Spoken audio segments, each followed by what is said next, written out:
rings, I may make you answer it in front of everybody, so turn that phone on vibrate if you haven't already.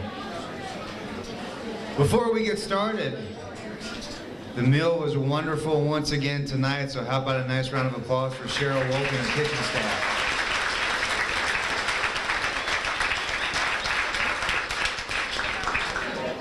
They never disappoint.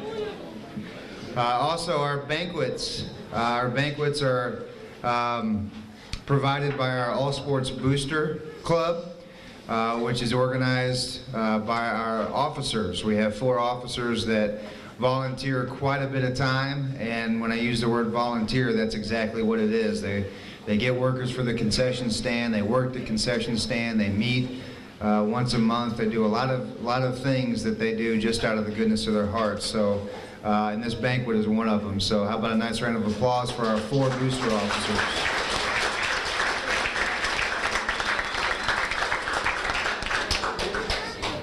Okay, as I mentioned before, we've got quite a bit to celebrate tonight. Lots of great things happened this winter with our wrestling team, our boys and girls basketball teams, and also our cheer and emeralds. I'm going to go ahead and introduce coaches, and then from there we'll start bringing them up one at a time and let them talk about their seasons. We'll start over here to my far left. We've got our head girls basketball coach, Josh Banks. To his right, his assistant, the assistant girls basketball coach, Jordana Walk. To her right, our head winter cheer coach, Christina Bunyard. Her assistant this winter, to her right, is Coach Carrie LaRose. Our Emeralds coach, flying solo, her name is Brittany Ramirez. And now the ugly side of the room. To my right here, we have our head wrestling coach, Jared Bonnell.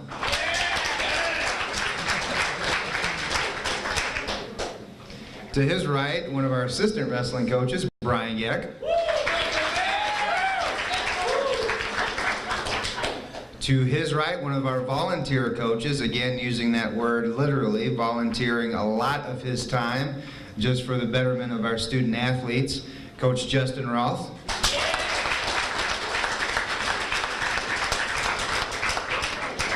One of our assistant coaches couldn't be here tonight. I know he was disappointed, but another one of our coaches, Nick Vogt, helped out with wrestling this year as well.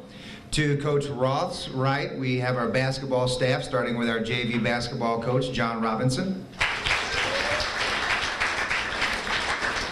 Our head boys basketball coach, Rob Coleman. And sitting at the head of the table, because he's in charge, our freshman boys basketball coach, Brian Kraft.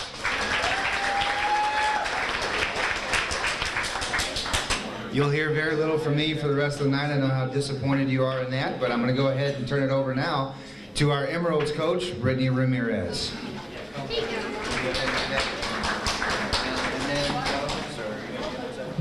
Hello, can you hear me? Okay. Hi, good evening. My name is Brittany, and this year has been my first full year as the Emeralds coach. I enjoyed this season, I think mainly because I had such a great group of girls, so when I call your name, please come up and stay standing. Freshman Hunter Banks, Deandra Bolin, freshman manager Emily Nicholson, who's not here, sophomores Madison Jury, Caitlin Yutt, juniors Alyssa Venz, Emma Delap, and Madison Buckeye. Seniors Haley Sitter, Samantha Campbell, Shelby Morgan, Kenzie Roth, who is not here, and senior captain Emily Bonert.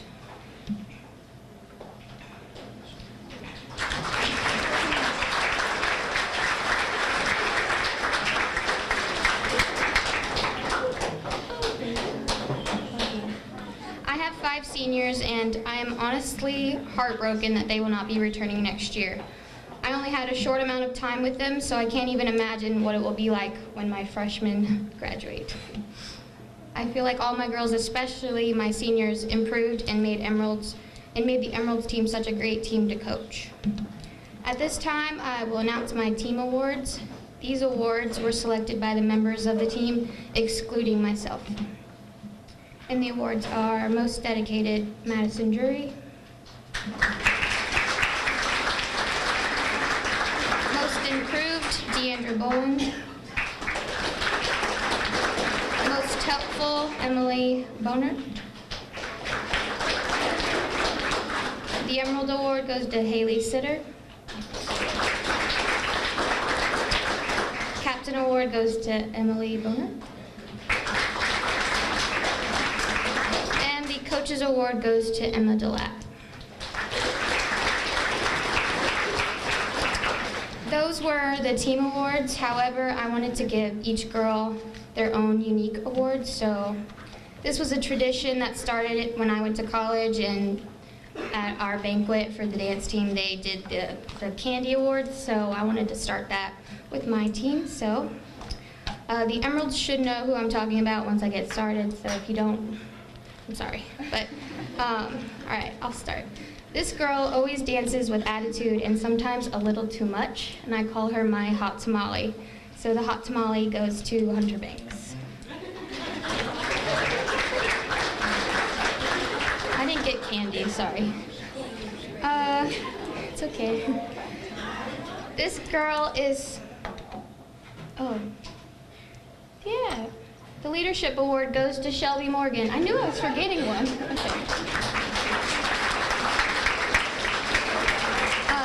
This girl is small, sweet, and a little nutty, so the Peanut Award goes to Deandra Boland. This girl has a positive attitude in any situation, so the Jolly Rancher Award goes to Samantha Campbell.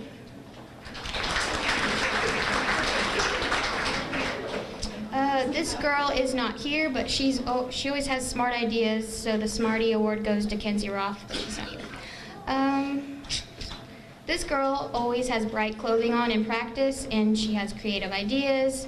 I feel like this girl is a little bit of everything all into one, so the Skittles Award goes to Emily Bonert.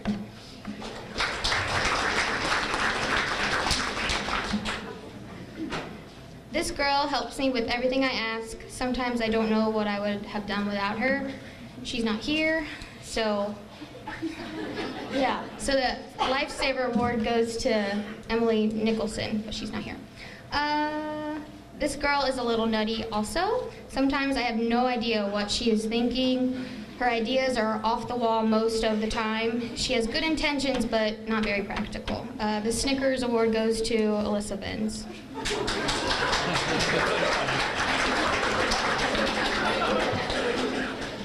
This girl was a little alien when I first met her, but she has grown into a great dancer, but she still has her moments when I feel like she's from out of this world. So the Milky Way Award goes to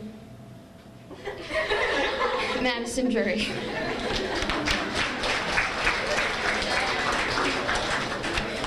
This girl has a great sense of humor, and I love her laugh. The Laffy Taffy Award goes to Emma DeLapp. This girl is always smiling and has a fresh personality. The Winter Fresh Gum goes to Caitlin Yunt.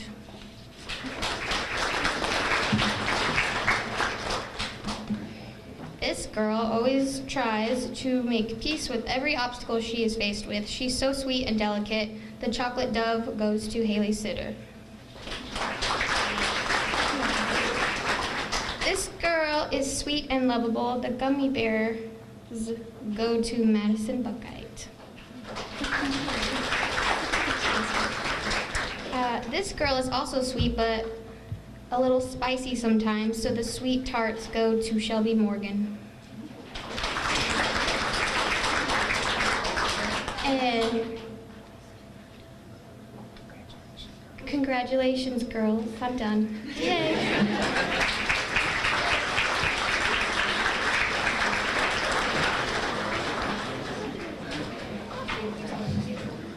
Great job, Coach, and great job, girls. You did a fantastic job this season. Next up is wrestling, and Coach Bonnell has agreed to do all the talking for the wrestling guys. That's correct, isn't it? Coach Gag, you sure you don't want to get... No? Okay. All right, Coach Bonnell, come on up.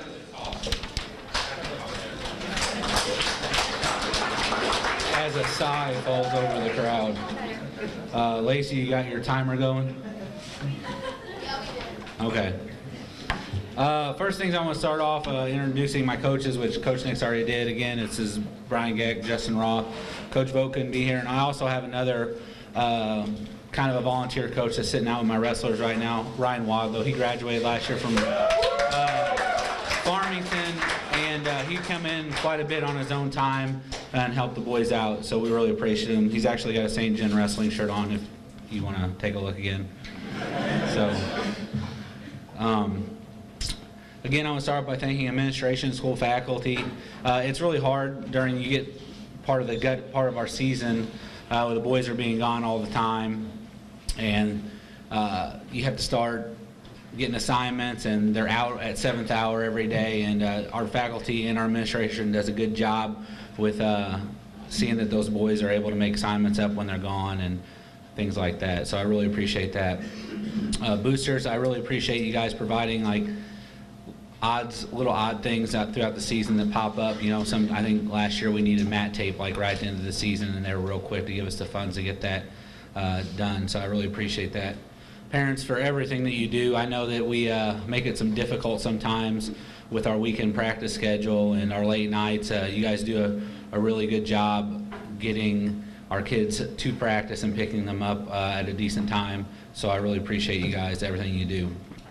Coaches, I feel blessed to have the coaching staff I do, especially with the volunteers I have. Like I said, Coach Nix was talking about Coach Roth. He literally makes hardly anything, and he puts in a lot of time. And Coach Vogt lives about 45 minutes away and is driving down every day and works long hours too. And Coach Gag, works at the Civic Center, and he's putting a lot of extra time in away from his family, and I really appreciate that. And I think our wrestlers do too. They appreciate and they see the time that these guys put into their livelihood and their daily lives, and it's nice to see. Wives, none of our wives are here, so that should tell you something. Actually, we just had a baby about a week ago, so she's home with my daughter.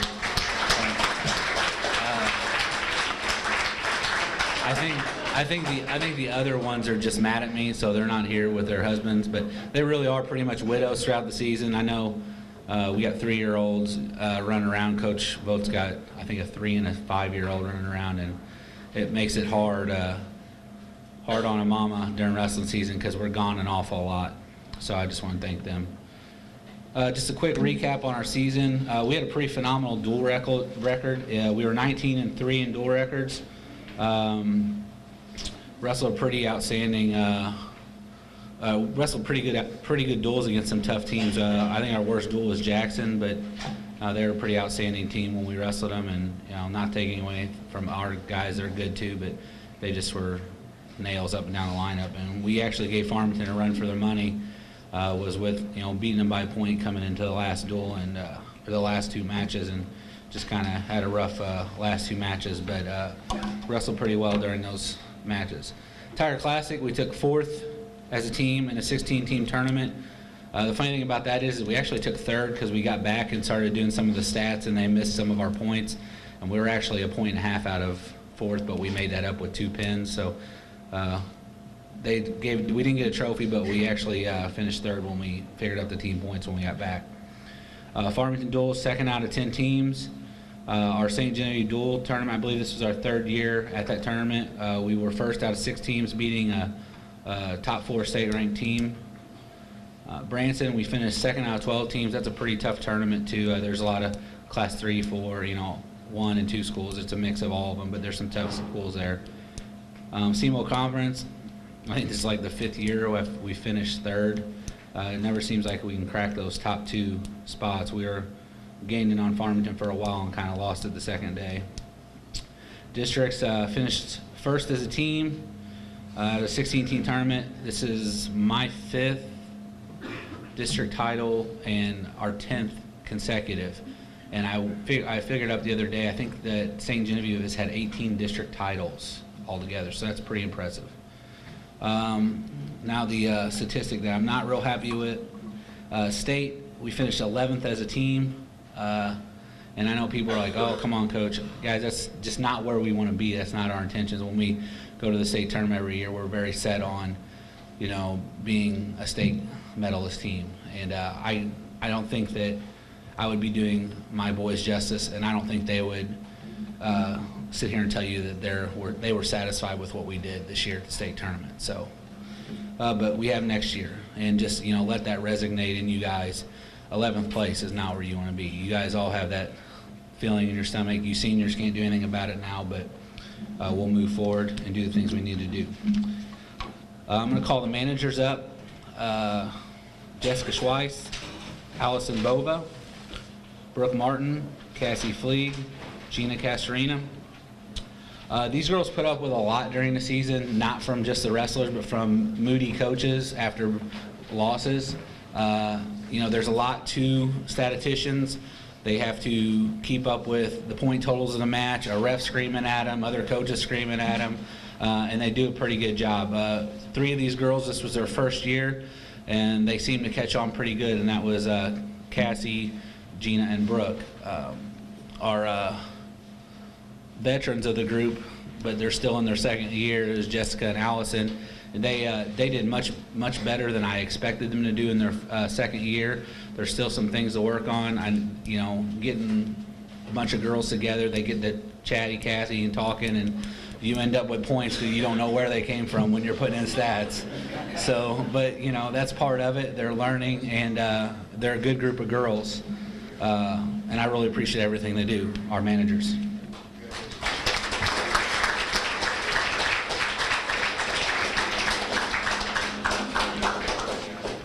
Now I'm going to call up the wrestlers. I'm going to start with some of the JV wrestlers, and if you just work your way, come down to the left side and work your way across, I would appreciate it. I'm going to start off with Kyle Geck.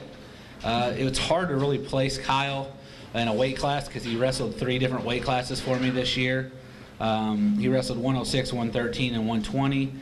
We had a situation towards the end of the year that we really needed someone to bump up and fill a spot at districts, and you know, Kyle stepped in and did that. He also stepped in when, you know, a couple of our varsity wrestlers weren't able to compete because of a death in the family at the SEMO conference tournament, and stepped up and wrestled real well for us. I see big things from Kyle. He finished first at the Windsor JV tournament, 3rd at the varsity SEMO conference tournament. Kyle wrestled in and out of the varsity lineup. He was kind of our utility man. Wherever we needed a position filled, Kyle stepped up.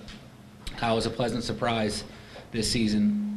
He needs to live in the weight room over the summer and attend off-season wrestling. Kyle has a lot of potential, and I foresee good things for him in the future. Our next wrestler is Jake Seibel. Jake wrestled 126 for us this year. Jake is a first-year wrestler. I saw a lot of improvement through Jake throughout the year. He needs to work on feeling his positions, feeling out a little bit, because he'd be in really good position 1 minute, and then all of a second he'd be on his back. And that's just feeling things. You develop a better mat awareness as you continue to wrestle. He's very dependable, and he's really quiet, but he's got a really good sense of humor. When you actually get him talking and cutting up with you, he's a pretty funny kid. Jake actually wrestled some varsity matches for us. He didn't get any wins on varsity, but you know, as a first-year wrestler, stepping up and wrestling a varsity match that speaks volumes of character for him. So I really appreciate that. San Fan Lu, aka Leo, my ninja warrior. Leo is awesome. We had so much fun with Leo this year, and I think he had fun except for the whole practice thing sometimes. He didn't always like practice, but he was a good kid. He cut up with us. He let us cut up on him a little bit. He was a first-year wrestler, and you know what? He had a lot of potential. You know, he shows a lot of good things. He's doing a lot of good things for a first-year wrestler. I think if we can get him in consistently, on those weekend practices, I think it'd make a big difference. Leo wasn't much fond of weekend practices, but he had a job, and I understand that. So I really appreciate him, and we look forward to hoping him wrestle next year, seeing him wrestle next year. David Mad Dog Ringwald. David wrestled 152 this year for us. He had an 8-6 record. Second-year wrestler. He's hardworking, dependable, always wanting to improve. I saw a lot of improvement on him just in his first year wrestling.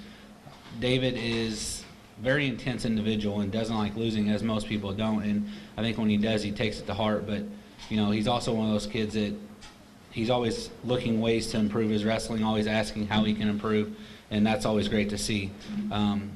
I could see David cracking our varsity lineup here in a year or two, if he gets into the weight room and work hard, which he's doing now. So summer wrestling's a big part of it too. I think, David, you went to Union County last year, correct? Yeah, it was painful. Yeah, I heard a lot of that. So that's good though, right? Rusty, don't worry, I got this, Geg. Rusty is our 195 pounder. He was 8-4. He took first at Windsor JV. I'll be honest, Rusty is a clown. I love the kid. He cracks me up though.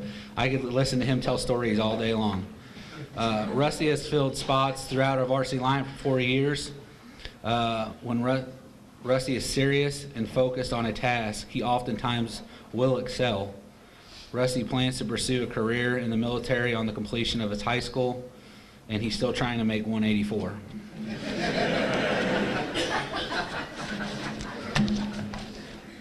Isn't that right, Rusty? Okay.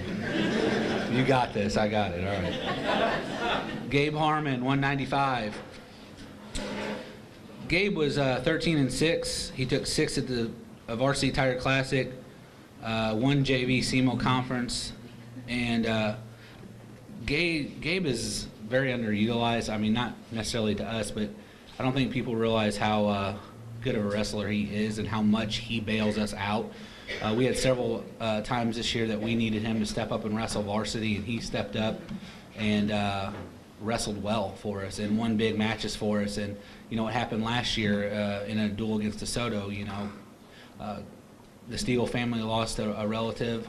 I think it was a grandparent or a Kellen, and he stepped up and wrestled that night and wrestled a phenomenal match. And he's very dependable. If I call on him, I know he's going to be there. I know he's going to step up, and he's going to put his best effort out there.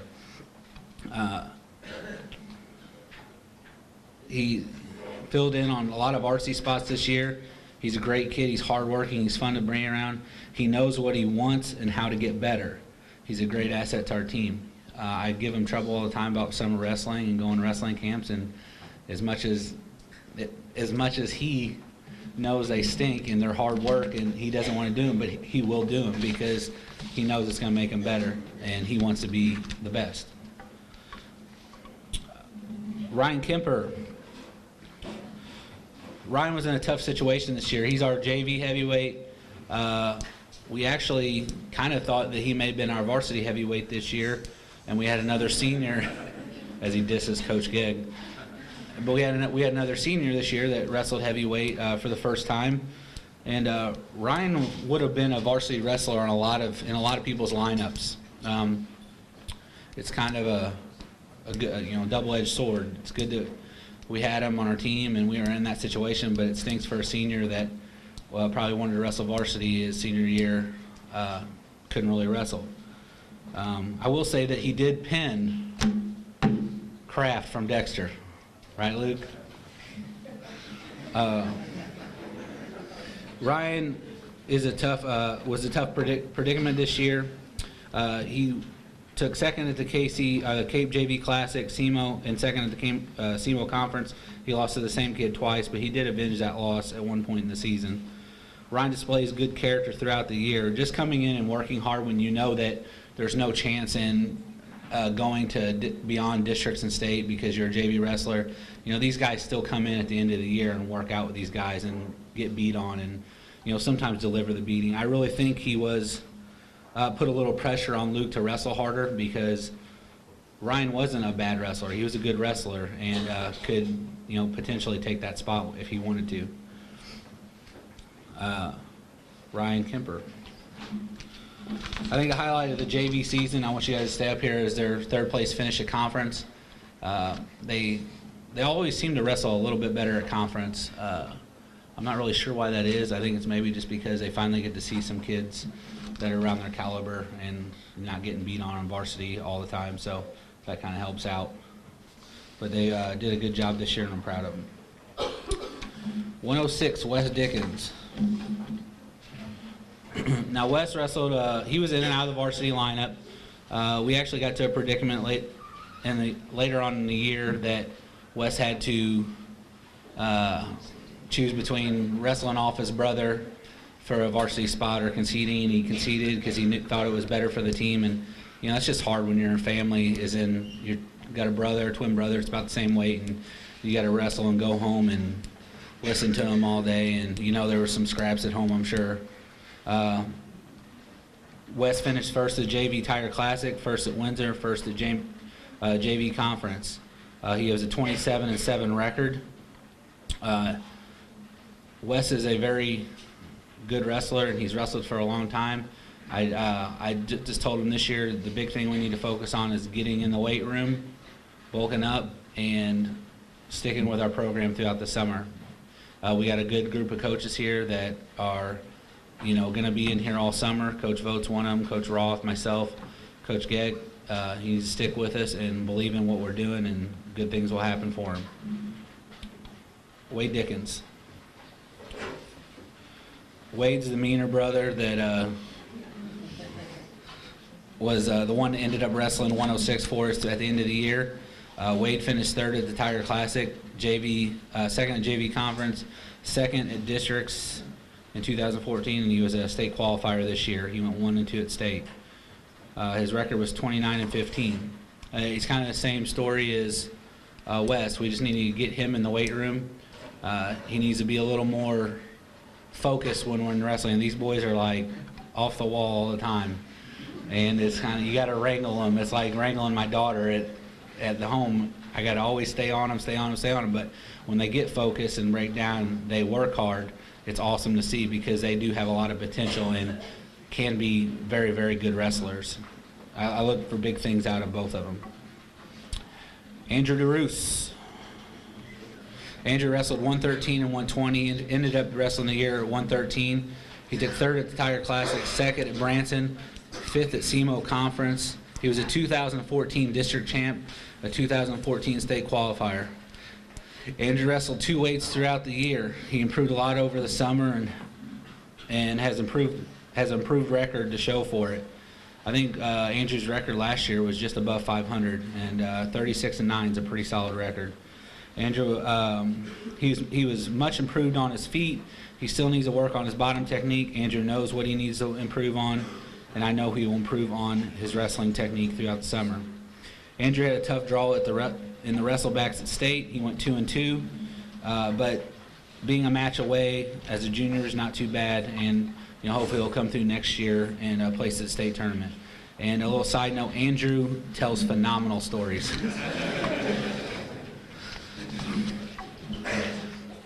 Travis Jones. Travis posted a record of 45-2 this year.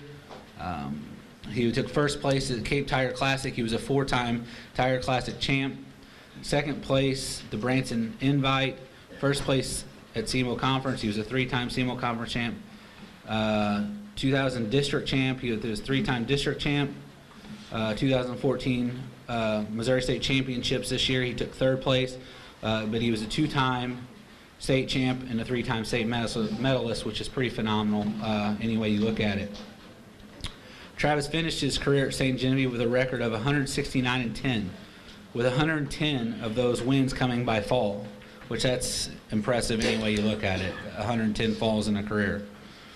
Travis is being looked at by several universities, including NC State, Arizona State, and Michigan State. Travis has been a joy to coach. He has matured both as an individual and a wrestler the past 4 years. I wish all my wrestlers portrayed the same type of intensity that Travis brings to wrestling. Travis was a great leader in and out of the wrestling room this year. Travis dedicates a lot of his time to helping the youth program produce future wrestlers, and I hope he continues to do that. Travis Jones.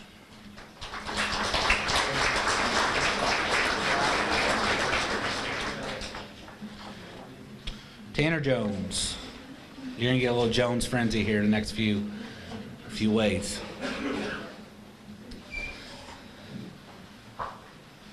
Tanner posted a record of 38-8.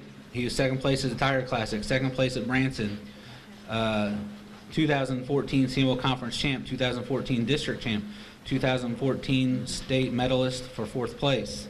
Tanner showed a tremendous amount of growth throughout the season.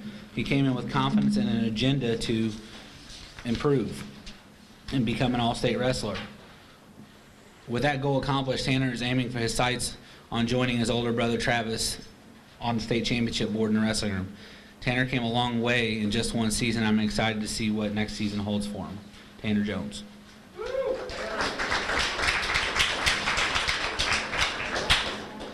Tyler Jones.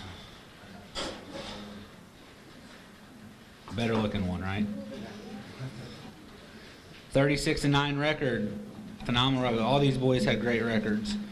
Second Tire Classic, third at Branson Invite, third at SEMO Conference, 2014 district runner-up, 2014 state qualifier. Tanner went 2-2 at state. He also had a pretty, or sorry, he did that to me today. He's like, you're gonna get it wrong. I was like, no, I'm not. No, I'm not. Yes, I did. Sorry, Tyler had a pretty solid year and in the season with only 9 losses. Tyler spent a great deal of his offseason getting stronger. He worked hard in the weight room, which helped him out on the mat this year.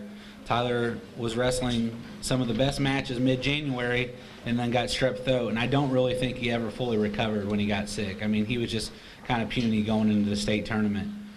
Tyler had a lot of promise for his, has a lot of promise for his senior year if he decides to put in the time, and that's with all these boys. You know, if they decide to put in the time, they will be very successful next year. Andrew Brewer, or Austin Brewer. Butchering all my names. It's because I call them by their last name all season, that's why. And I see Austin, and you ready, Austin? 33-11, third at the Tire Classic, second at Branson Invite, fourth at CMO Conference, 2014 district champ, 2014 Missouri state qualifier. Austin proved, by the way, this was Austin's second year wrestling, which was pretty outstanding to post that kind of a record. He improved immensely in a year's time. He's a very hard worker. You don't ever hear him complain. Austin had a rough last 3 weeks of the season where we believed he sustained a fracture to his clavicle. He continued to wrestle through the acute pain and even ended up winning a district championship and beating a foe from Park Hills that beat him earlier in the year. Austin would go on to wrestle the state tournament only to completely break his clavicle in 2 spots during his first day of wrestling. Austin is a dynamic kid and will continue to have great success in wrestling. And I mean that. He is just an outstanding kid, fun to be around. He doesn't hardly ever talk, but that's not too bad either, I guess.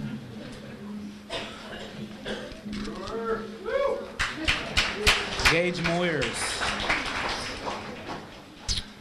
Gage wrestled 152 and 164s off and on this year. He had 5 wins, 21 losses, and I know that sounds bad, but guys, it's not as bad as it sounds considering where this kid's been from. I mean, he won 1 match on JV last year and stepped into a varsity lineup for a majority of the year and wrestled extremely hard for us. He had no reason to hold his head, down. He needs to keep his head up and keep working hard. Gage worked extremely hard over the summer. He came into the season looking very much improved from where he ended the 2013 season. Gage filled in half of the varsity season, taking his lumps, but gained experience with each match. Sometimes it's hard for a kid to see the improvement as the season goes along, so when he kind of feels like he's been thrown in to a pack of wolves every week. And sometimes that's what it seems like for a first or second year wrestler wrestling on the varsity lineup. Gage started to see that he could compete as the season went on. I know Gage will continue to work hard in the offseason and come back again to earn a varsity spot next year, and hopefully we'll have a more desired result for him. Gage Moyers.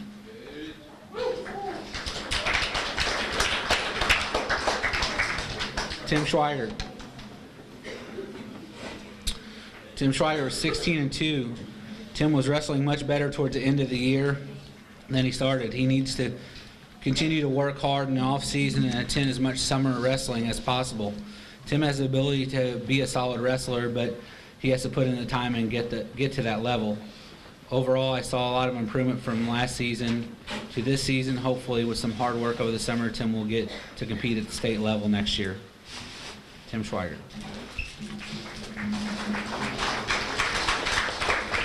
AJ Gons posted a record of 17-14. He was second at the Windsor tournament, third at SEMO Conference, second at JV SEMO Conference, third at the district tourney, which kind of just shows you how tough our conference really is. He was also a 2014 Missouri State qualifier, winning 1-2.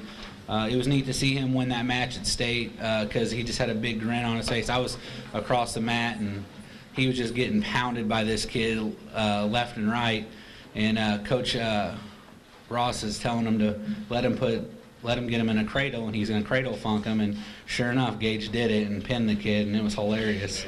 AJ. Why do I say AJ and Gons? I'm sorry.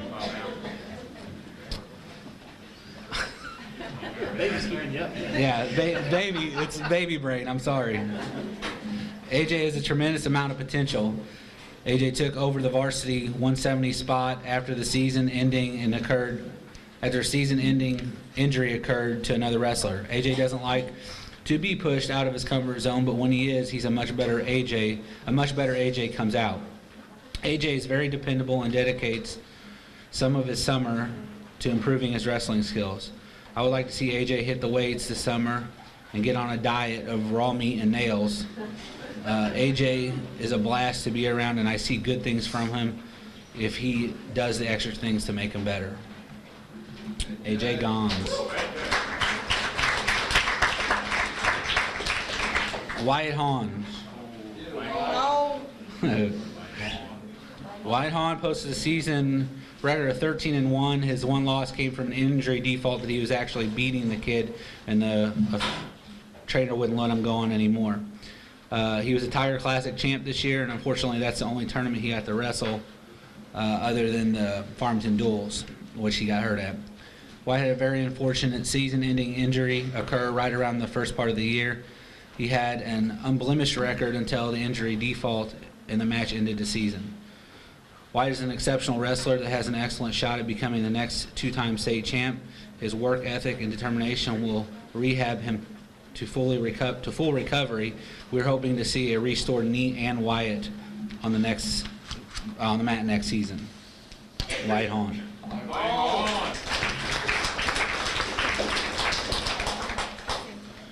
Corey Heberly, 182.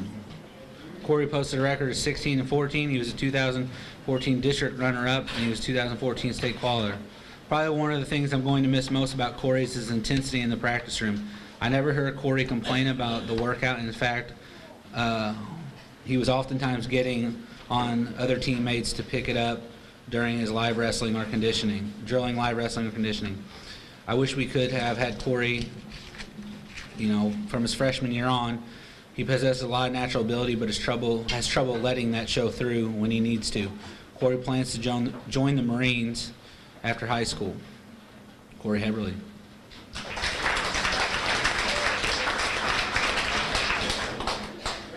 Ethan Vaith, record of 31-3, third at Branson Invite, first at SEMO Conference, 2014 district champion, 2014 Missouri State qualifier. As a wrestling coach, you always worry and try to take extra precautions at the end of the season. Ethan finished a great season with one true loss. Ethan had some bad luck at the very beginning of the season with a severely injured ankle, which put him out of several competition dates. After fighting through the majority of the season with this injury, Ethan was hit with a severe impetigo infection the week before districts. Physicians cleared Ethan, deeming him not infectious, and Ethan went on to win a district title. Excited about the possibilities at the state tournament, Ethan being ranked third in the state at the time.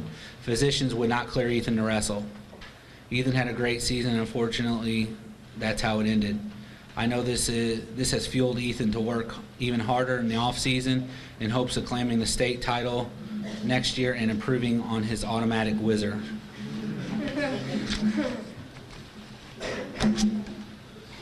Kellen Stiegel.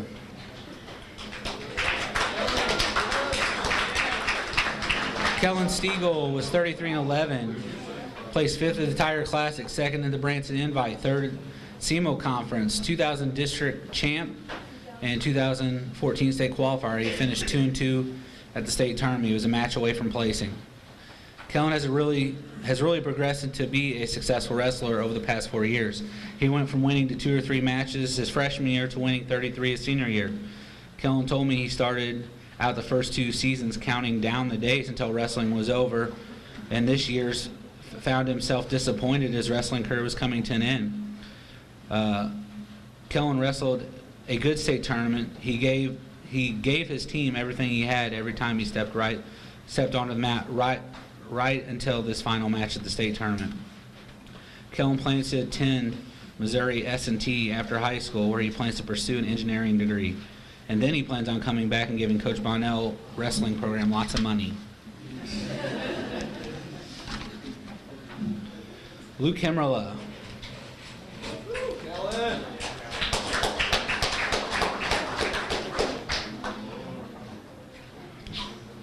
Luke posted a record of 33-9. He was 6th at the Tire Classic. He had injury default after the semis because he severely hurt his ankle.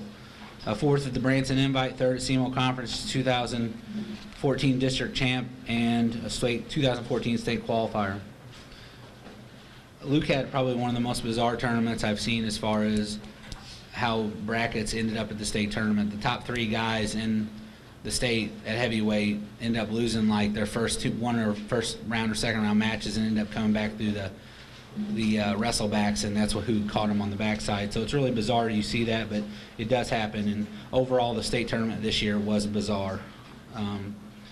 Luke had some big shoes to fill, figuratively and literally. If you remember Daniel Turan, I think that kid had like an 18-size shoe. This year was Luke's first year rumbling with the big boys. Luke probably wasn't one of the strongest heavyweights, but what he lacked in strength, he made up for quickness and stamina, which goes a long way in a match with the big guys. Luke wrestled well at heavyweight, and I wish I could have him another year now that he's adapted to the weight class. Luke has been such a pleasure to coach. It's been great to see him mature into a young man he is today. Luke plans attending Truman after high school, where he plans on majoring in nursing. Luke Hemmerla.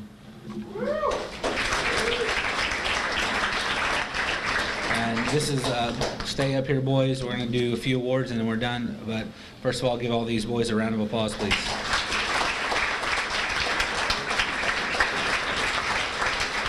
Finally, we're to the good stuff, the awards.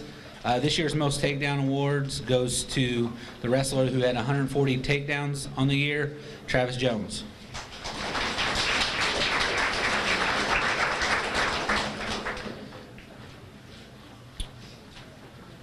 Next award is the Most Pins Award. The Most Pins Award goes to Travis Jones with 32 pins on the year. Again, Travis had 110 pins on his career.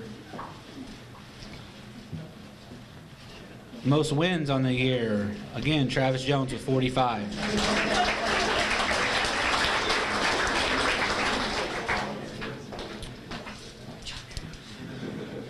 This year, this was kind of a hard award, Most Improved, because we had several guys that I thought improved. But when looking back at things on the overall improvement of a wrestler, not just on knowing that this wrestler was good, Ethan Baith improved, we feel, the most this year. And unfortunately, in this situation, he didn't get to prove it, but I truly, in heart of hearts, believed he would have proved it at the state tournament.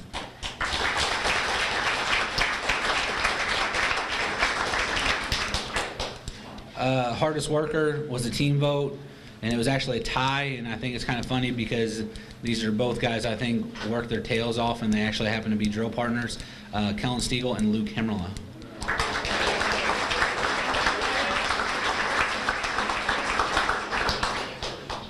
Most Valuable Wrestler Award, it was hands down vote. I think there was only maybe 1 or 2 other kids that got into the vote with the team, and that goes to Travis Jones.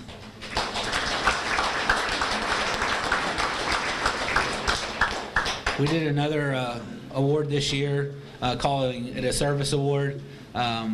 It's really hard as a wrestling coach, especially when you host all these events, to plan and do all the food preparations for hospitality, and she went above and beyond what we needed her to do, and we really appreciate everything. So Amy Heberly, if you come up and get a service award from us.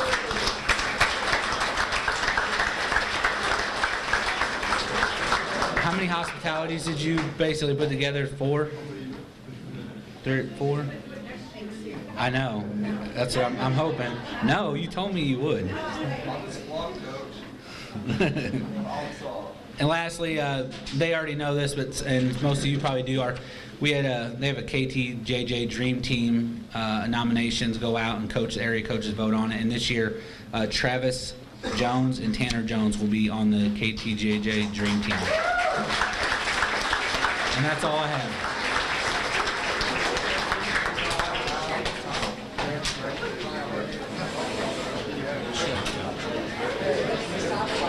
That's a pretty good.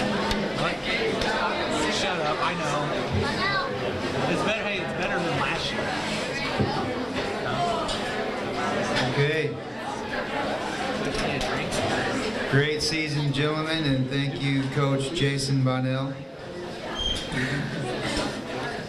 Nobody, never mind. What did you say? Coach Jason Bonnell. Oh, thanks. And now to our boys basketball program.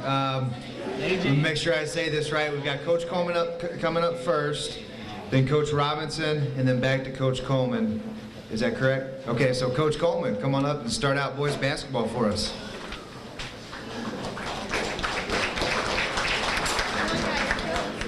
All right, I'm sure Coach Robinson will give some thank yous, but I want to kind of get some of this out of the way first, and then they'll bring up the freshmen and JV. We had a good season overall, JV and varsity, a season that Coach Nix talked about with snow and a lot of things being postponed. Our biggest thing was practices. I felt like we never got in a groove. Our games ended up being played, but the 3 or 4 practices before it, got snowed out. So I thought we did really well with all those obstacles going throughout the year. We'd like to thank the boosters for doing everything they do, the administration, Coach Nix for all his help and support. He does a great job with a long season. The media, the papers, Prepcast, radio stations that cover all the games. I'd like to thank the dance team, the band, the cheerleaders, and their coaches for all the work that they do, creating an atmosphere. Our staff, our Spirit Club, faculty band played this year at a game, and I'm pretty sure I haven't seen an atmosphere like that anywhere we've ever went, and that says a lot about our school community. I'd like to thank the parents for all their help and support. Especially the ones that can't drive, get them into practice. We do a lot in the summer. We play 20, 30 games in the summer. We go to Branson. A lot of families go down there and help out. All the guys do the laundry down there, so appreciate that. And the parents, they do meals for us, a lot of games, home games or away games. They take care of meals, so I want to thank them, especially Jamie Jury. She's the one that deals all with the money and puts all that together, and all the hard work and time she puts in. I know the boys enjoy the meals. I'd like to thank my coaches, Coach Robinson, Coach Kraft. We also had Coach Billings, one of the guys that graduated a few years ago that came in and helped. He seemed to only want to show up at games, though. I don't know how that works, but for free help, we'll take it. These guys are great. They put in a lot of time. They don't just coach their freshmen or JV. They do a lot during all games, during the varsity, and they're great guys to work with. I'd like to thank our managers, Camry and Sam, for all the help that they did this year. The keeping stats, filming games, dealing with the boys, filling up water bottles, everything they do throughout the year. I'd like to thank the guys who keep the book for us, Mr. Dunsey, Coach Gibson, Mr. Rhodes filled in, Mike McDaniel. He went to a lot of the away games for us, traveling for not much pay to come do the book for us.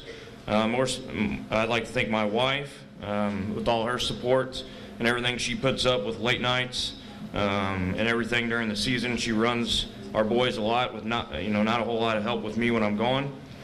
She always says, I'll see you in March, so that's pretty much what happens. And I'd like to thank the players. It's a great group of players. I told them at the end of the season, I will take seasons like this all day long, every year, when you don't have any issues, no grades issues, no discipline issues. I hear a lot of coaches come up to me and complain about their teams and players and attitudes. And we really never have any of that, and I'm sure all the other coaches could attest to that too from St. Genevieve. Our fans are great. There's other fans that and the way they cheer and things. So I just want to thank everybody and what they do for our school and our program. The players are great young men, not just great basketball players. The qualities that they have is hard work, dealing with adversity, being part of a family. These are things that they will carry through the rest of their life. So we appreciate all the work the players do. Our JV is going to come up first. Coach Robinson is going to talk about the freshmen in JV. So Coach Robinson.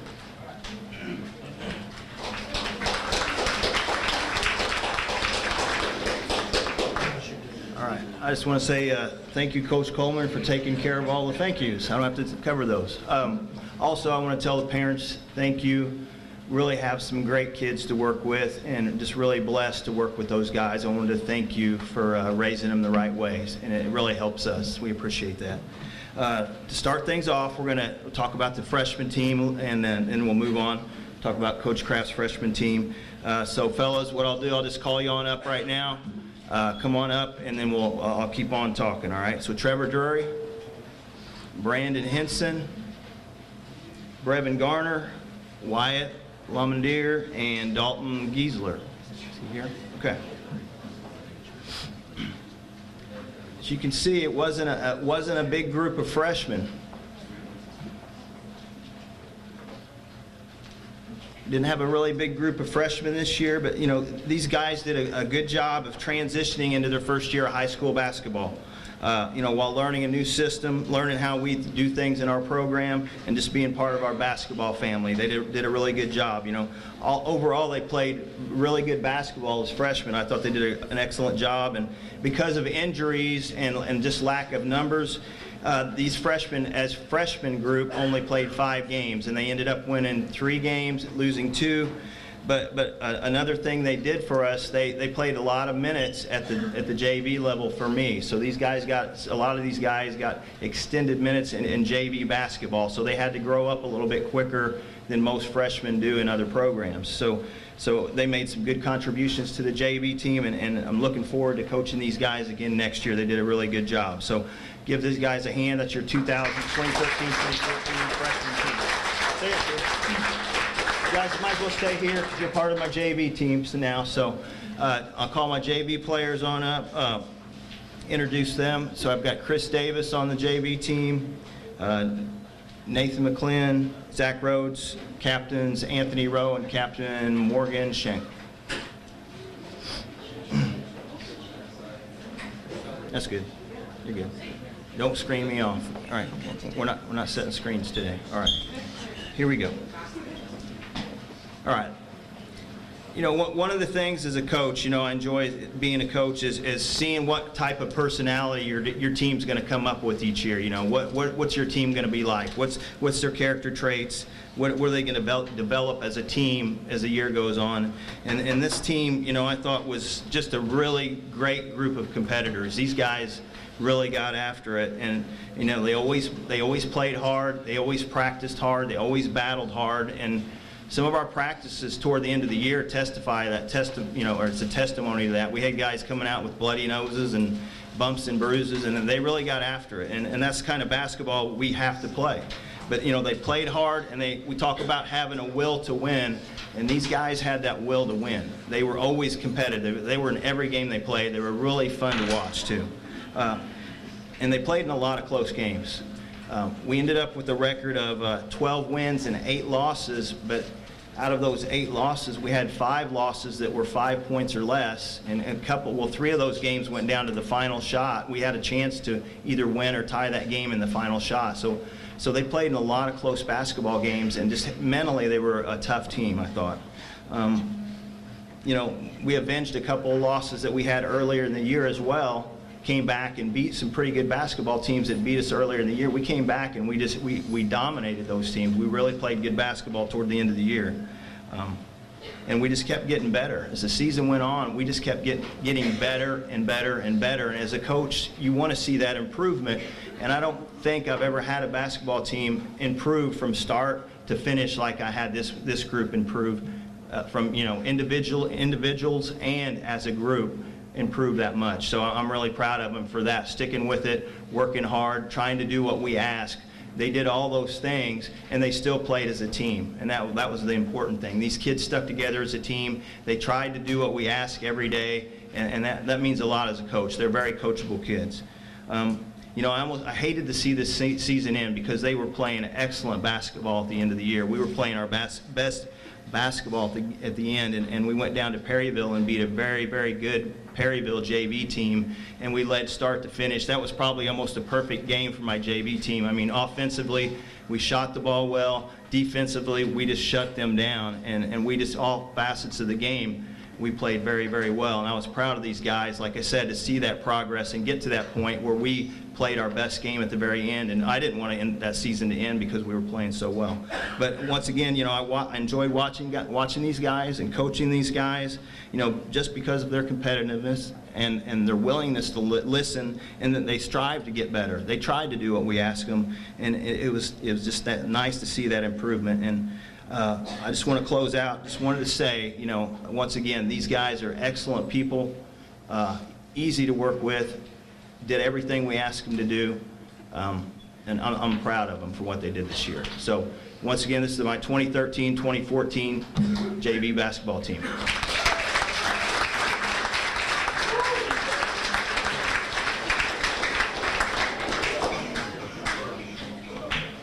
All right, now for the varsity. We had a record of 14-13. I've been here 8 years, and this is the only second group that's been over 500. We had 4 games we lost by 7 or less. You know, these guys put in a lot of time. I would think that the reason why they're successful is the time that they put in, you know, year round, whether it was in the weight room, lifting, you know, just playing games, in the gym shooting, going out on their own, playing in, you know, in their front yard. As many times I've had people come and say, man, I see him all the time shooting. And it really shows, and it really proves, you know, the hard work that they put in. We did great things. Like Coach said, talked about the JV. We had huge improvements as the season went on. One example is we lost to Perryville by 21 at Christmas, and then we beat them the last regular season of the game by 6. 27-point swing against one team. You know, sometimes you say, well, you have a good day and a bad day, but you know, that might be 5 or 10 points that you swing, but 27-point swing is a huge difference from when we played them at Christmas. This group, again, these stats are since I've been here. We broke 7 season records and 4 game records with this group. They were a pretty good offensive group. We averaged 58 points a game. We had the most assists in a season, 387. It was 14.3 a game. We had the most charges taken, 28.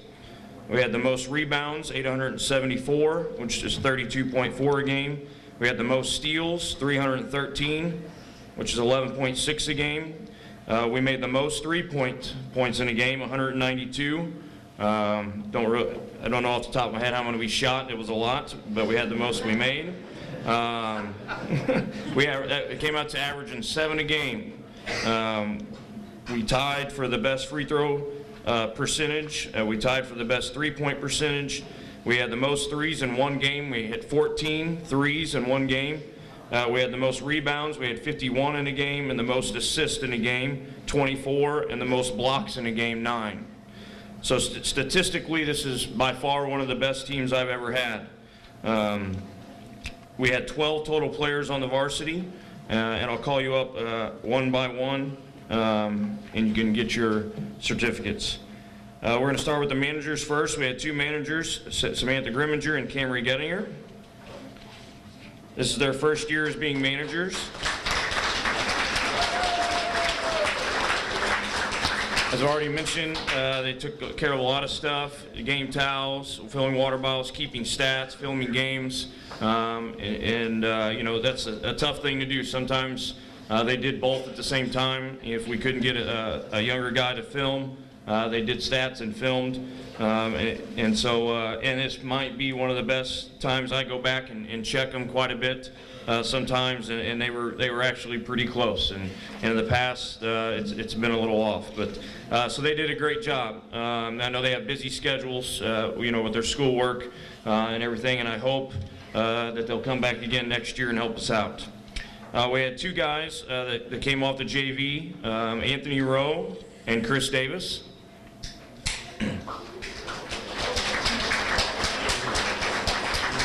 Like Coach talked about, these are great contributors on the JV. We felt like, you know, that they could help us on the varsity a little bit with their athletic ability and their strength.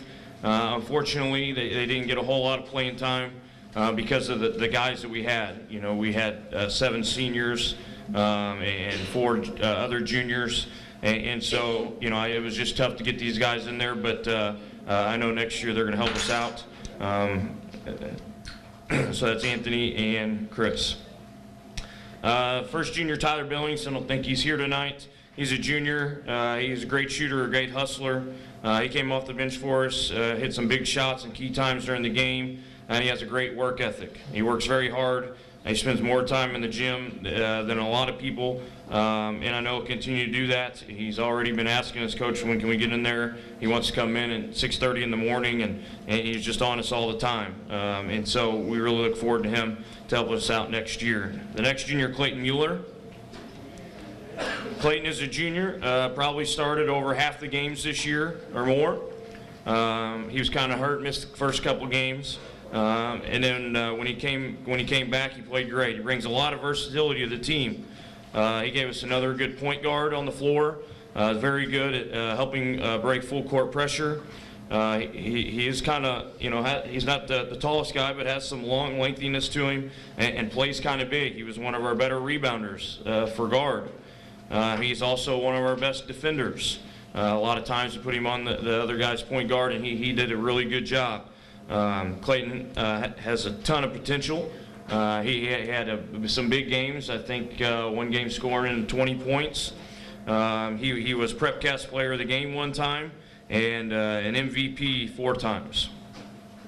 Next one is Drew Smelsley. Drew is also a junior. He did a great job for us this year inside. It was a new role for Drew. He's kind of up through the ranks. He's been a point guard. He's taken a growth spurt, but because of his length and athleticism, he did a great job around the basket. He was a great rebounder. I believe our leading rebounder was tied for the most steals on the team. And I really look forward to having Drew next year. Drew was a PrepCast Player of the Game 1 time and an MVP 3 times. Next junior is Tate Meyer. Tate's also a junior. Tate was hurt most of the year. He was out with a shoulder injury from football, but he was a guy that you know, stuck it out, came to practice when he was able to start doing a lot of things. He was there working on his left hand. It was his right shoulder, and you know, and I'm glad he stuck out with the team. He's a leader. He brings a lot of scoring and rebound to the team, but most importantly, he brought defense at the end of the year.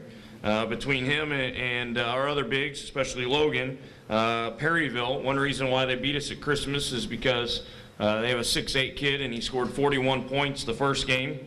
The next time we played him, they held him to 19, and that's what really made the difference. So Tate really brought defense to our team. He's a very smart player. He's always calm and a vocal leader, and hopefully he'll stay healthy for next year. Tate was MVP 2 times. Now seniors, Logan Geck. He's by far our strongest player on the team.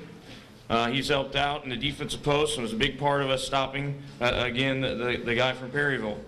After missing all last year because of injury, Logan struggled to find his touch around the basket, as he would say. But he's always been one of the toughest guys that I've had around. He led us in charges this year, which shows a lot of guts to stand there and let somebody run over you. Logan was a prep cast player of the game 1 time and MVP 2 times. Antonio Davis. I don't think he's here. I think he had to work. Antonio's a senior. He was also a captain. He's a very hard worker and a hustler. You know, he leads by example, and the kids knew that. By the time he put it in, he was a guy in the off season that you know, played football, came up in the morning before school, would lift, then go to the gym and shoot. And he's truly a hard worker and a guy that you like to have on your team. Antonio was prep cast player of the game 1 time and MVP 1 time. Next is Derek Meyer. Derek is a senior. We had high hopes for Derek going into the season. Started off really well. Had big games rebounding. You know, and a solid post defender. He kind of got sick throughout the year, had some injuries, and never really just kind of, you know, stayed in a groove. Derek was great to have. A player the last 4 years, and we missed. He was prep cast player of the game 1 time and MVP 1 time. Brett Bader. Brett's a senior. He was a guy that came off the bench and gave us big key minutes. As the season went on, we felt more and more comfortable with him in big games and big situations. He did a great job in the middle and again with our zone, and has a lot of length. He disrupted shots. He did a great job of rebounding. He led us with block shots this year with 18. And he's a guy with a great attitude and always has jokes to tell. Not sure if they're always the best jokes, but he always had one. And Brett was prep cast player of the game 1 time and MVP 1 time. Next, Tyler Lipp. Tyler's senior, started most of the year. He's turned himself into a great offensive shooter and a great hustler. There's many times I would, think about going with a different starter, maybe another big. And Tyler, never showed any being upset and come off and he'd score 18, 19 points coming off the bench. And I told him, every time I do that, he scores really well. Sometimes I started to do it just so I know, he would do that. But I think he was just, always wanting to prove what kind of player he was. Many times, he was kind of that hidden gem that made a huge difference in the season. If we had a most improved player, he would probably be that. He's a guy in middle school. You can tell he's not very big, that maybe didn't get to play a lot, and he's the one that put in a lot of time and really made a huge difference. He's the only guy that is on our 25 free throw club. He's made 25 free throws in a row, which may not sound like a lot, but it's pretty tough to do. He was prep cast player of the game 4 times and MVP 3 times. Next one, Brendan Dallas. Brendan's senior. He was a starter all year long and a captain. He led us in 3-point shooting and was our leading scorer. I thought he did a great job as the season went on, not only looking for his outside shot, but being more aggressive and attacking the basket. He also did a good job of being a defensive rebounder and was part of a 3-way tie in steals. I think Brendan's best attribute is his steady demeanor. Brendan, was calm, collective, no matter what the situation was. You never knew if he was excited, mad, intense, and that's a good quality to have when you're in a game and a lot of things going on and the game changes. It's really a good thing to have that calm demeanor. He was prep cast player of the game 3 times, MVP 6 times. He made the Crystal City All-Tournament team for the last 2 years. He was in the MAAA All-Conference team and the Class 4 District 2 All-District team last year and this year. He's also made the MAAA All-Star team. And last, Matt Jury. Matt is a senior, is an outstanding point guard. He was also our captain. He really became the leader and the coach on the floor this year. Matt was our leader in assists and tied for the most steals. He did a great job of improving his shooting over the offseason. He was already good at driving to the basket and being an assist guy, but he added his outside shot to his arsenal. He really didn't seem to show that, though, till late in the season, but he did a great job of improving that to his game and made him an all-around offensive player. Matt was PrepCast Player of the Game 5 times, MVP 9 times. He made the MAAA All-Conference Team, the Class 4 District 2 All-District Team, and the MAAA Senior All-Star Team. And this is your varsity boys basketball team.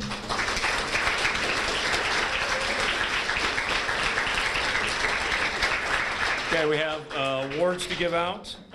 Some of them are just stat-wise. First is leading rebounder. Goes to Drew Smelsley with 155.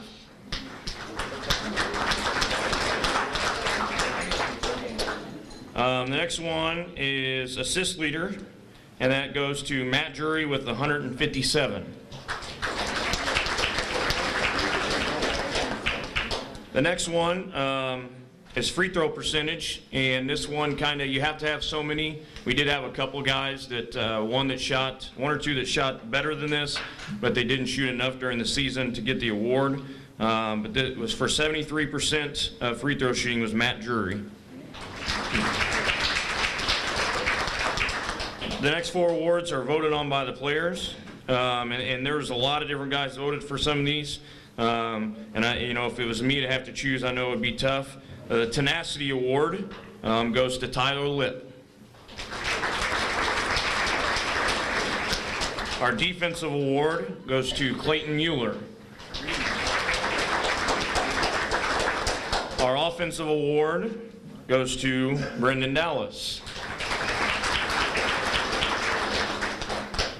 And our Most Valuable Player goes to Matt Drury.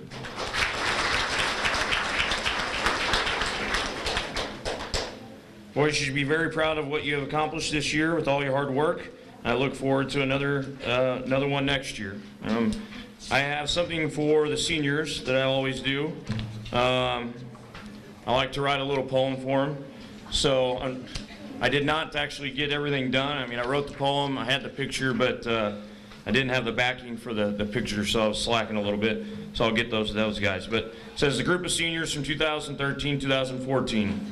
What a special group, working hard and doing their best. You have done great things, and I'm sure I put you to the test. While finishing strong, they improved all year. When they believed in themselves, there was no fear. They were not only great players, but better gentlemen with pride, with passion and heart. I wouldn't want anyone else by my side. Brett Bader, number 21. Long and lanky, standing in the middle, blocking shots is what he did well. A man with great attitude and always a joke to tell. Brendan Dallas, number 23. Always cool and calm and collective with some nice curly hair. The left-handed shooter drained threes from anywhere.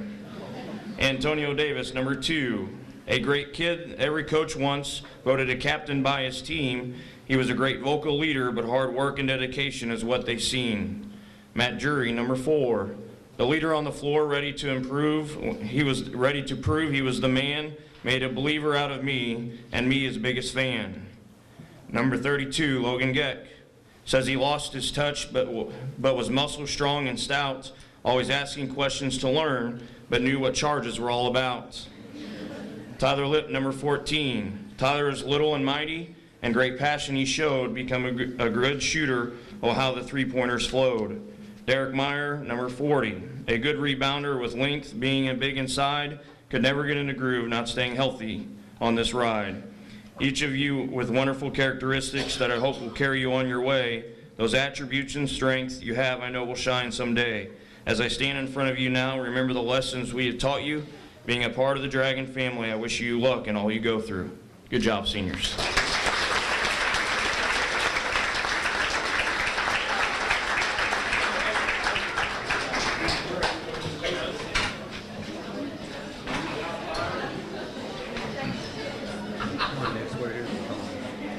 The soft side of Coach Coleman there.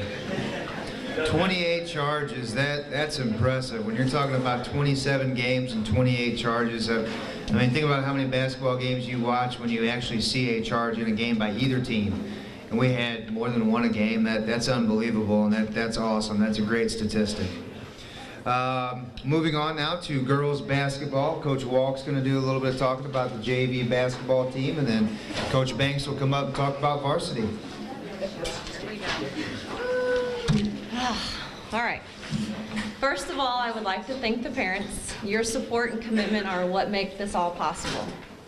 Especially when you had to bring the girls in at 6 a.m. the day before Thanksgiving break, and then on a couple of Saturdays. We really appreciate everything that you do. So girls, when I call your name, will you please come up here? Addie Stiegel, Emma Meyer, Darren Brown, Sam Baumgartner, Courtney Dunsey, Kylie Kennard, Michaela Bader, Natalie Engel, Riley Meyer, and Payal Patel.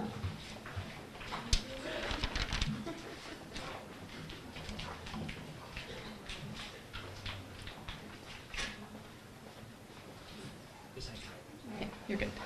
This season, the JV girls finished with 18 wins and 5 losses. Out of those 5 losses, 2 went into overtime. One game was against Arcadia Valley and the other one was against Sykeston. They were very exciting games and they were fun to watch. I remember the game against AV. It was our 5th game that week. The girls were physically and mentally worn out, but still managed to come back from 10 down twice. The other game was against Sykeston, and that was where Natalie made a 3-pointer at the buzzer to take us into overtime.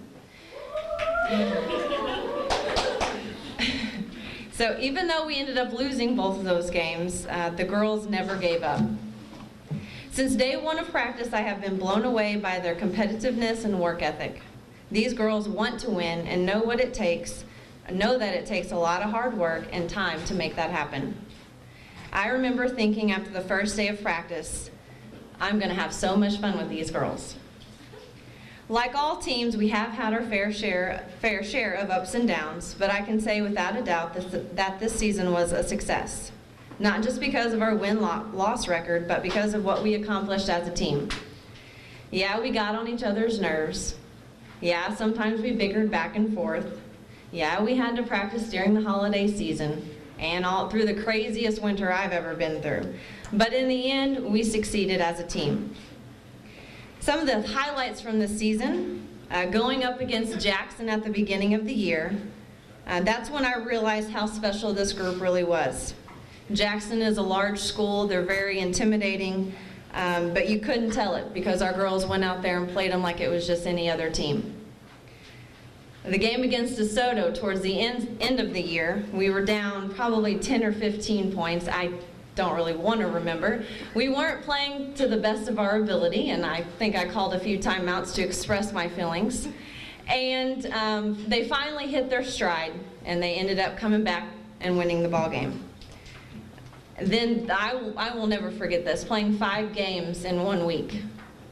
It was Monday, Tuesday, Thursday, Friday, Saturday. And after I went back and I watched the film on that 5th game, on that Saturday game, I felt bad for these girls. I mean, you could see it even on film that they weren't at their best. And even having said all that, 5 games and not playing their best, they still gave AV a run for their money. We have had some pretty funny moments this season too that I will not forget.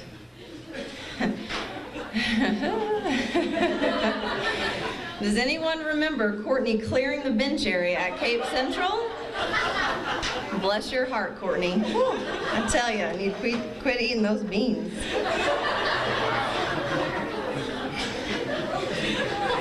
I asked her if I could say that before, so she said it was fine. The girls hiding from us before practice. They did this a few times, but this last time, I honestly thought that they were all late, and I was getting kind of mad. I'm like, where are these girls? We're late for practice, but they were doing such a good job hiding that I didn't even know that they were there. So good job, girls, you got us. smelling your knee pads all season long. I love knee pads, but whew, we need to get like some air freshener every time. A first for me, being yelled at by a referee. I know the girls got a good laugh out of it. I, on the other hand, did not. But overall, I have had so much fun coaching these girls, and I truly can't wait to see what the next couple of years bring. You have made this year one that I will never forget. Thank you, girls, for everything.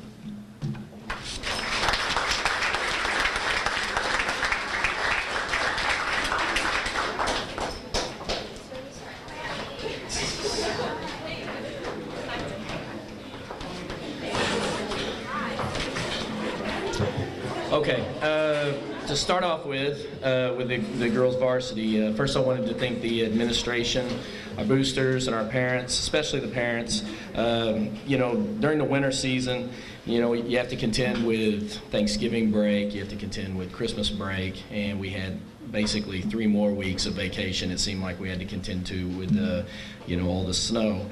So I appreciate your flexibility on that. We also wanted to thank the radio stations, our summer sponsors, Wholesome, Lawas, if I pronounced that right, and Mississippi Lime for their support to our basketball program, as well as the educators also who help mold our kids' minds and our student athletes. And I'd also like to thank Coach Walk, who has helped a lot with helping me with the girls. St. Genevieve High School was established in 1875, and the sports program was established in 1913, and it was established with 3 sports. That was boys and girls basketball and a 5-man track team. As the school continued through the years, around the 1920s, the girl program was dropped from St. Gen to be later reestablished between 1977 and 1978. The girls program is only 35 years in St. Gen's 138-year history, and during that time, basically they've become a much stronger competitor with the teams around them. You may be thinking, you know, Coach, why is we're having this VH1 flashback right now? Unfortunately, the information regarding our program has been limited, and there was scarcely anything to garner statistics, any kind of background over that time span. So earlier this year, I decided to try and engage in the task of building a database of past statistics, and was able to find scorebooks dating back to Coach O'Brien and Coach Vogt up to you know, last 2 years with me. Using those as well as that information, I began putting things together. However, a huge thanks goes out to, and I think he's here, is Donnie Rhodes. Where you at? There he is back there. Donnie Rhodes helped a huge amount. He, since his daughter Lindsay had been playing, he had been keeping statistics of the girls through that time, and sent a lot of the information to Coach Nix and myself. And so his stats really had a huge impact. I'm now essentially almost updated with everything that I have available to me, and unfortunately I do not have statistics dating back to the late 70s, 80s, and 90s, the majority of the 90s as of right now.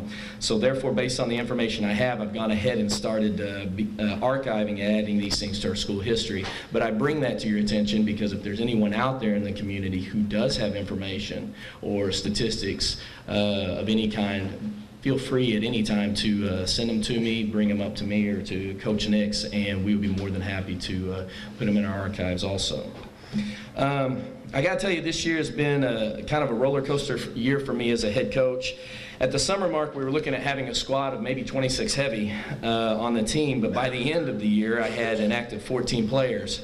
I never had a consistent lineup due to injuries and other Mickey Mouse stuff that coaches deal with during the year.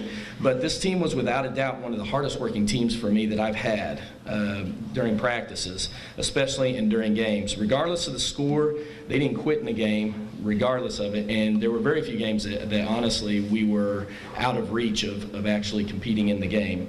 Although our season record was 12-15, 6 of those games came down to 5 points or less in the last seconds of the game. So, I mean, they could have gone either way, and our record reflects that. And considering that we had a majority of injuries during the season, key injuries to our players, it speaks a lot about them. By the end of the year, I had a 6-man rotation because of the injuries, but my girls learned to play Ironman basketball and didn't complain once about it. They were exciting to watch, and I saw a ton of improvement in the majority of my girls, especially the ones returning next year. So I'll call the girls up in pairs or individually, or I don't really have a method to my madness here, but let me start with Mariah Ritter and Hannah Kreitler. These are my statisticians, and they really, I cannot express how much of an impact these two have been for me in helping me. They were spot on filling out the books for me, keeping stats, and most importantly, reminding me of things. A lot of times I'd show up at a game and they would fill out my books, they would fill out my computer and get things started for me, and they were fantastic, and I don't know what I would have done without them, and I certainly hope to have them both back next year, as Mariah will be a senior and Hannah will be a sophomore. All right. Reagan Zerwig and Lacey Bergert, come on up.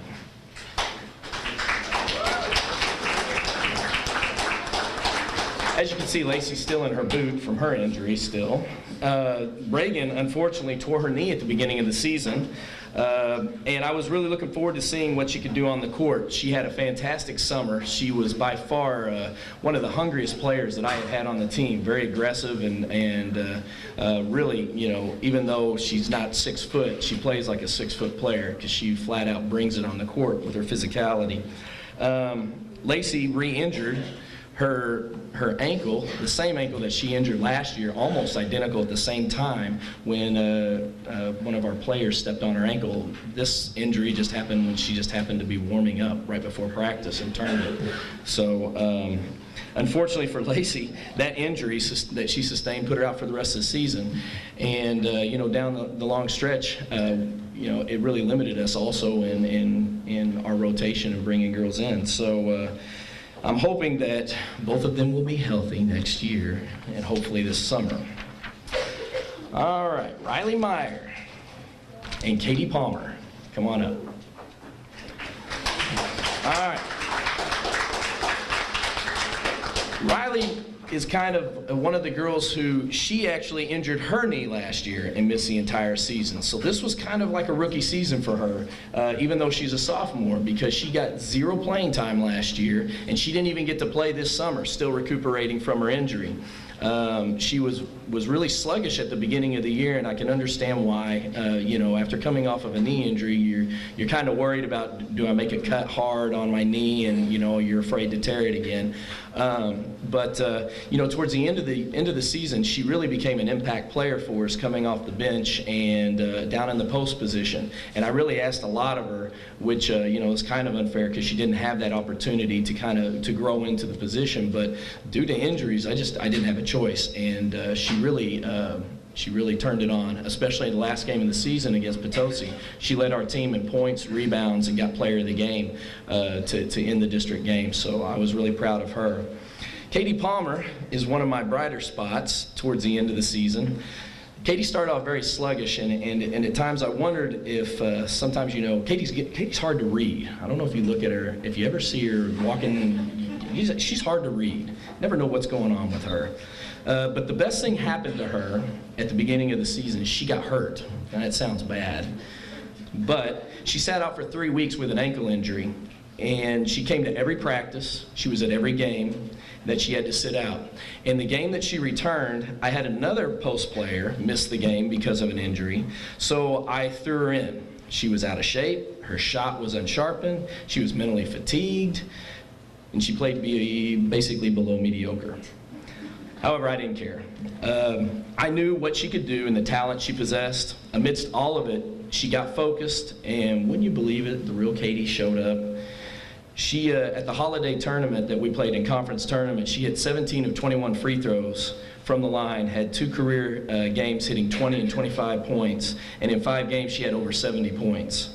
Personally, I think, you know, if Katie stays focused, she stays away from boys, she'll have a sensational senior year. And of course, I encourage all my girls to stay away from boys during basketball. Sorry, guys. Maggie Fleeg, Kayla Kreitler, and Madison Reynolds. Please come on up.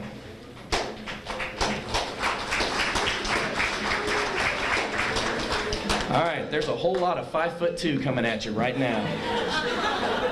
All right, 5'2½". All right, Maggie and Madison came every morning before school to shoot, and they attended every optional open gym and played through games, pushing back fatigue. I kind of asked a lot of them. Maggie ran cross country, so I knew physically she could go games. Maggie has seen an increase in point production this year and defensive play, and I'm very proud of her. She never complains. She smiles a lot. She works well with the younger girls, and she just loves this game. She's a wonderful mentor to our younger girls, and I cannot express how important she is to the chemistry of this club. Madison, who I was extremely nervous about and adding to our starting squad, has proven to me time again that she deserves to be where she's at. She's one of the fastest core players I've ever coached, and she'll undoubtedly be one of our point guards for the next 3 years if she keeps having the season that she had this year. As a freshman, I kind of put her in a tough spot this year. I was worried her freshman classmates might be jealous of her playing status, while the older players, they may resent her presence on the varsity squad because of the competition and the role that I was putting her in. But she did everything I asked of her. She played 100%, full throttle in practices and games, and did the only thing I know any successful athlete can do when confronted with the kind of adversity I kind of stuck her in, and that's basically letting her actions speak for herself. She's already 6th all-time in single-season assists in school history with 86, and 5th all-time in single-season steals with 88. Kayla, for me, has come a long way this season. She most certainly did not start out in the desired place I know that she had wanted to, and it really frustrated her at times, flat out made it hard for her to play. But however, she has a competitor's approach, and once she made her mind up to open herself up to the way she was being used in the game, she became better with each game. Her defense improved, her passes improved, her consistency improved, and towards the end, I found myself smiling so much inwards at the progress that she's made. I'm very proud of her and the way she finished this season, and I look towards the same manner of effort and maturity next season from her. All right, so let's honor our seniors here. First one, Aaron Martin.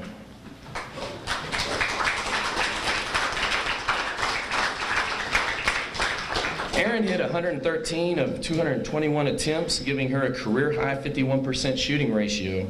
She hit 46 of 72 free throws giving her a career-high 64% from the line.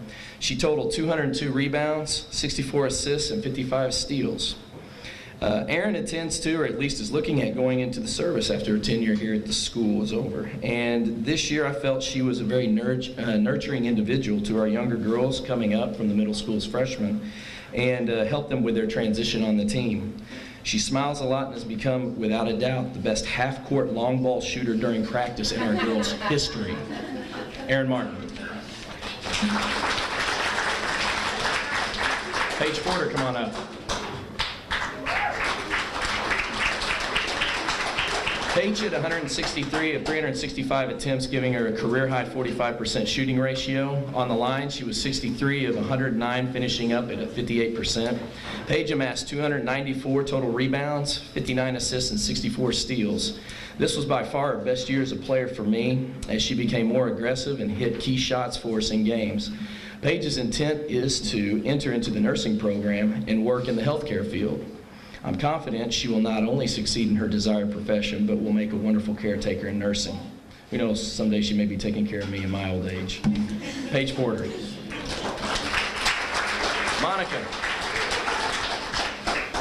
Monica Inman hit 167 of 521 shots to give her a 32% shooting percentage. Monica was 95 of 167 from the candy stripe, hitting 57% of her buckets. She had a total of 253 rebounds, 197 assists, and 109 steals. Monica is 3rd all-time for single-season assists with 109. She is 6th all-time in single-season free throws with 64% on 89 attempts. She's 9th all-time in career points with 496. She is 2nd all-time in career assists, and she is 2nd all-time in career charges with 7. Monica's been one of my most consistent players in the 4 years that I've coached her. She's not missed one practice and has not smiled while in practice until just this year. I honestly think she forgot where she was at, because during the season, I even saw her smile on a game or two. She's one of the hard-nosed players who commits herself to her endeavors wholeheartedly, and I'm truly going to miss her commitment and work ethic on the court. Monica plans to march into optometry after she leaves high school, and it was an absolute pleasure to have coached her during her time here. Monica Inman. Okay, now for our awards. First off, the MVP award. This award is given, it's voted on by everybody on the team, basically, and we kind of throw our name in the hat and see who comes out. The MVP award voted by the players this year goes to Paige Porter.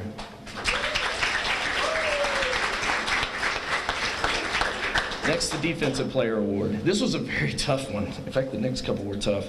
The Defensive Player Award was very tough because we had a lot of aggressive players on the team this year who had just an absolute impact for us. They kept us in the game, and it really was very difficult. But in the end, I ended up giving it to the one who had the most steals as well as deflections, which was Madison Reynolds.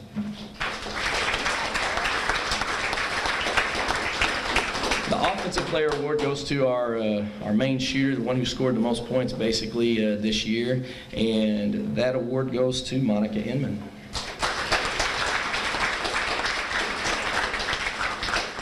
The Most Improved Award this year was difficult also because I had a lot of girls who had showed so much improvement from the freshman all the way up to their senior year, you know. But in the end, Coach and I conferred, and we felt that Katie Palmer was deserving of the award.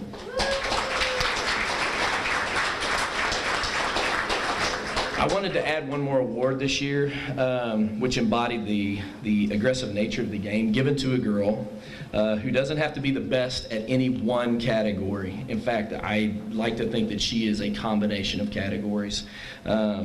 And she plays physical ball. She shows up to every practice. She brings her A game as best as she possibly can. Her attitude is there. And so this year, the Steel Contender Award goes to Maggie Fleeg.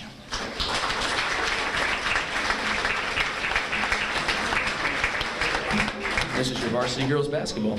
Thank you.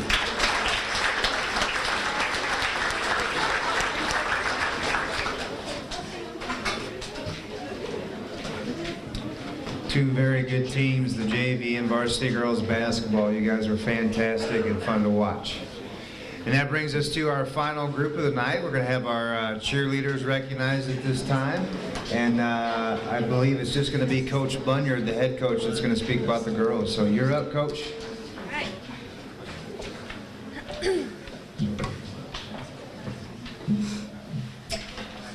Even after all the tears, bruises, and fears, I still want to go back every day to cheer. This motto that the girls picked for the back of their t-shirts this year really exemplifies the squad we had. The entire squad was dedicated to improve at every practice and game, and even when an unfortunate injury, which we had unfortunately a lot of them this year, would happen, the girls were never afraid to get back up and try again. Coach LaRose and I would like to thank the cheerleaders for a great season. We had 3 great senior captains, Emma Hoover, Anastasia Gegg, and Stevie Shelton, leading our squad this year. Our 12 enthusiastic cheerleaders and a great manager. All of the girls had great attitudes that contributed to my favorite season as a coach. Thanks, girls. The squad worked hard this season, practicing cheers, perfecting stunting, choreographing dances, and supporting both our boys and girls basketball teams. I'd also like to thank Coach LaRose. She came in halfway through the season this year, but helped the squad improve tremendously and taught the girls a lot of new stunts, which they really appreciate. We would also like to thank Mr. Nix, who did a wonderful job of helping us throughout our season. We truly appreciate all that you did to make our season a success. And last but not least, to the parents. We appreciate all your help in making sure your child got to and from practices and games and all the support you gave throughout the season. Emma, Stevie, and Anna, we want to wish you good luck as you continue your journey in college and beyond. We are very proud of the great leaders you have become. As I call your name, please come forward. Anastasia Gegg. Emma Hoover. Stevie Shelton. She's not here.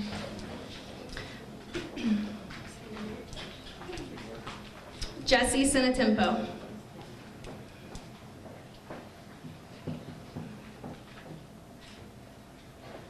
Ashlyn Wilson. Aaron Hayward.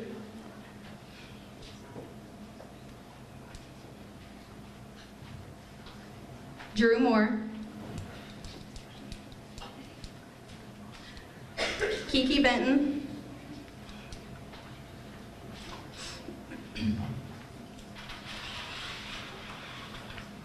Ashley Kreider,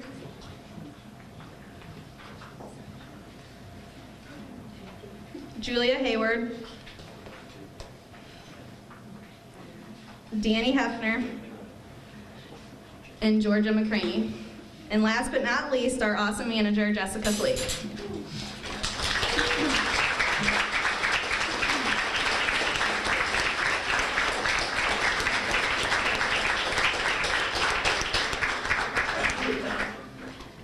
And now for our awards. This young cheerleader has worked very hard this season. I've been amazed at practices at how great her attitude, enthusiasm, and dedication are. As a freshman, she has set a great example of the characteristics a cheerleader should have. She was willing to stay after practice to make sure equipment was put away, always willing to complete any task asked of her, and did it all with a smile on her face. Watching her cheer gives me great pleasure, and I'm enthused to give the award of Best Attitude to freshman Ashley Kreider.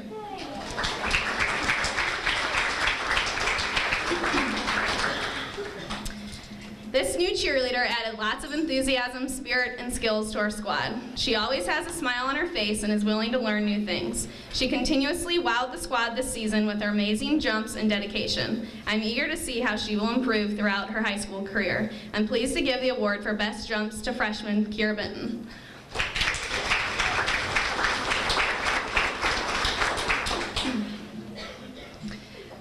This veteran cheerleader has led our squad with lots of spirit over the past 4 years. She always had a smile on her face and showed lots of school spirit. Whether she was basing or flying, she was continuously eager to be part of stunting groups. While performing, she was always able to get the crowd involved. I've enjoyed experiencing her spirit, passion, and enthusiasm over the past 4 years, and I know she will continue to brighten lives in the future. I'm happy to give the Miss Spirit Award to senior Stevie Shelton, who's not here.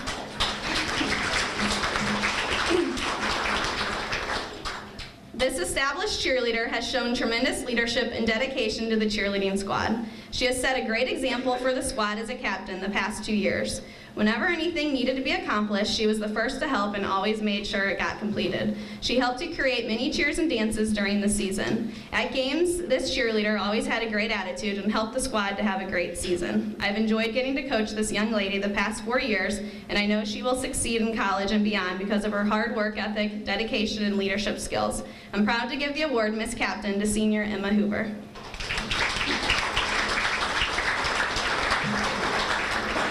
And last but not least, over the past 5 years, I've had the pleasure of watching this senior mature and develop into an outstanding cheerleader. Throughout her cheer career, she has continued to improve and blossom into a great leader. She continuously shows dedication to the squad and helps teach others whenever needed. She was always willing to help when needed and created several cheers for the squad this season. I can't wait to see what great success she has in her future. I'm honored to give the Miss Cheerleader Award to senior Anastasia Gig.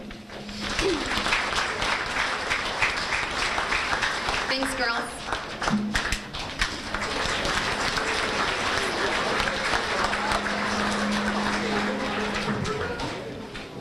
Okay, just a few things before we adjourn.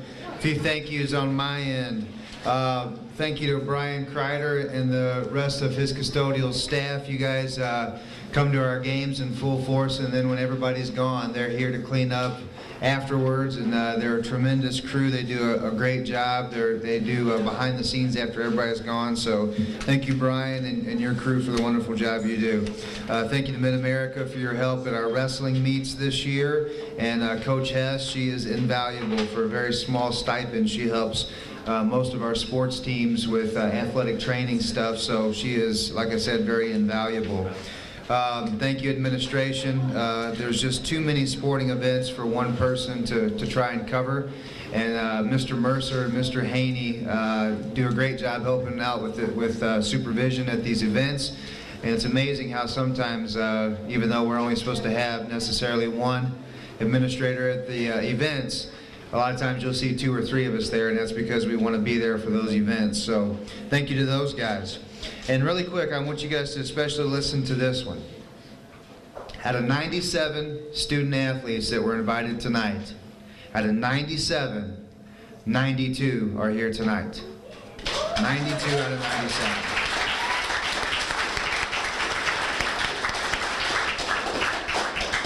I had to do the math and stick my tongue out funny to do it, but I think that's 95% of our invited athletes came tonight. And that shows a lot of things. That shows the wonderful kids that we have in this school, and that shows our wonderful parents that we have that encourage their kids not only to do extracurricular activities, but to come to these things and the importance of these banquets and things like that. It's amazing to me, banquet after banquet, how we have this sort of attendance, but 95% is absolutely amazing. And I knew we had good attendance, but as I marked off kids as they came up here, I didn't realize that we only had 5 kids that didn't come tonight. That's amazing. So kudos to everyone here. Just a couple of things. I don't know if award winners need to stick around or not. Usually Mr. Boyd is here to take pictures. I don't see him here, but go ahead and stick around and see if you need to have your pictures taken before you take off. You may have some parents that want to do that anyway. Some 50-50 winners and banner winners. We'll start with the banners.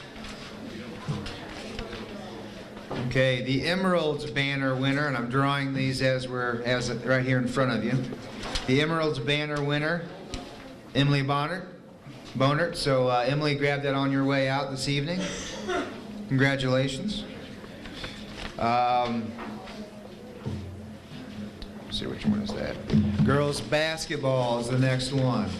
Okay, so girls basketball banner winner, Madison Reynolds. Grab that on your way out. Okay, wrestling banner, which you're going to have to get at a different time. Thank you, Coach Bonnell. Take our pictures later. Amy Heverly. Didn't they win it last year? Yeah, Amy, didn't you win that last year? You're going to have a whole wall full of them?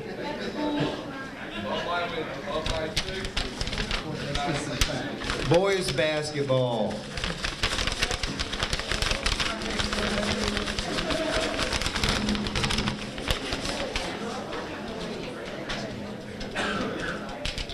Chris Davis.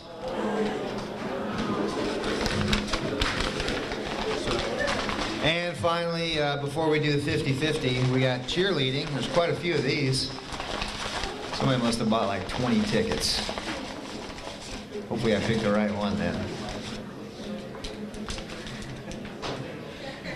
Anastasia Geck.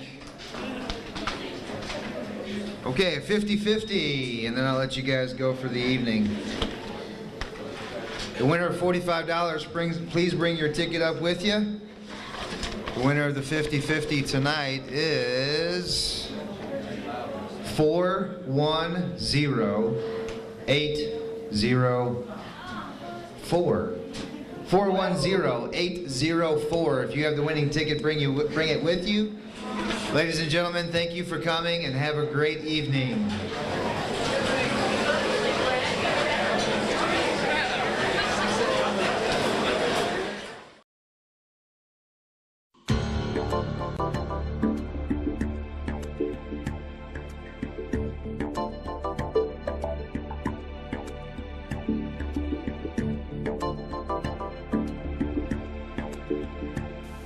Channels 7 and 98 TV and web broadcasting are made possible through contributions and donations from viewers like you.